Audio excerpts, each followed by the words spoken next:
Onye chịbụlụ otu People's Club of Nigeria ngalaba nke ala Nigeria, High Chief Joseph Ilonze, abụrụgo onye akpọlitakwala ọzọ ka ọ bụrụ onye nna otu ahụ na gburugburu ala Nigeria.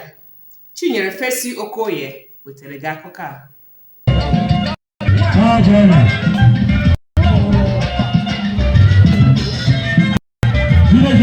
Emume iguzobe Chief Dr.Joseph Ilonze JP ezigo nna Ojotu n'Okporochi Council Idemili South nke Anambra State dịka onye nna nlekọta People's Club n'ọgba gburugburu bụ nke eji ụka wee malite.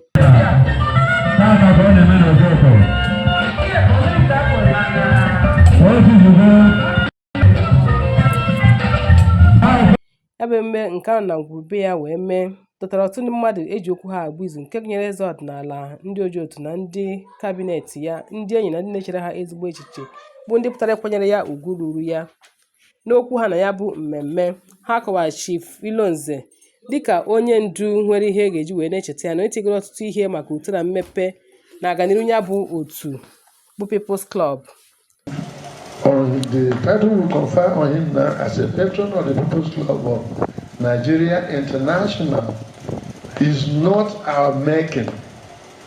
It is a constitutional right. It is his right and not a privilege.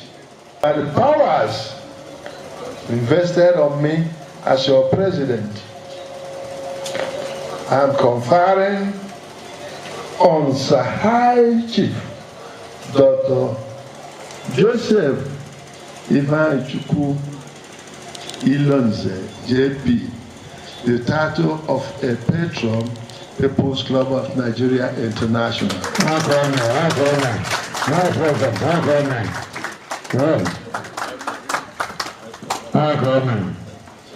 This is his staff. This is exactly what makes him a patron, People's Club of Nigeria International.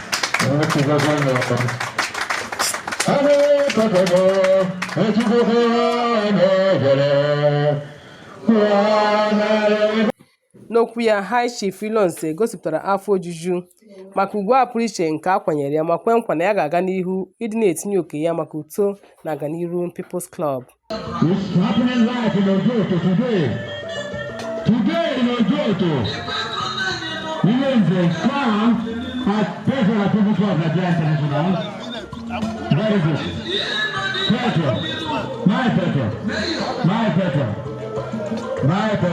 Site n'aka abụ Chinyere Fesi Okoye, akụkọ ụwa NTA.